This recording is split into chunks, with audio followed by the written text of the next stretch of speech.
Hello everyone, I welcome you all to this unique platform of धेलो। बच्चों, आज हम लोग स्ट्रैटेजी पे बात करने वाले हैं and this strategy is related to UP APU.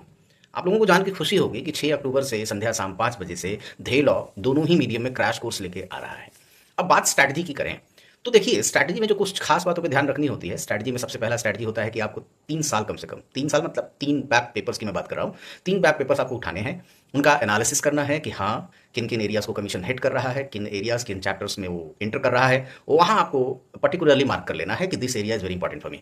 उसके बाद खासतौर से एक और जो सब्जेक्ट है जिसका आपको बहुत ही ध्यान रखना है वो है आपका जीके जीएस। जीके जीएस के लिए एक साउंड रणनीति बनानी होगी आपको कि कैसे उसे हम टैकल करें, कैसे उसे क्रैक करें। और नए लॉज जो इंसर्ट हुए हैं, नए लॉज जैसे बीएनएसएस, बीएनएस, बीएसए, तो इन रेस्पेक्ट में जितने आप चेंजेस देख रहे हो अब वो आपके लिए बहुत इंपॉर्टेंट है, वो सारे आपको मार्क करने होंगे। और ये बच्चों ध्यान देना कि रणनीति के संदर्भ में मैं आपसे ये जरूर कहना चाहूंगा कि अगर आप बृहद तौर पे उस रणनीति को समझना चाहते हैं, जानना चाहते हैं, तो आप धे लॉ के इस क्रैश कोर्स को निश्चित तौर पे ज्वाइन करें जो 6 अक्टूबर से स्टार्ट हो रहा है। संध्या शाम 5 बजे का समय रखा गया है और धेल आपको सारी की सारी रणनीतियों से अवगत कराएगा, आपको सारे स्ट्रैटेजी प्रदान करेगा जिससे कि आप बहुत ही आसानी से यूपीएपीयू का ये इतना बड़ा एग्जाम क्रैक कर पाए। Thank you so much.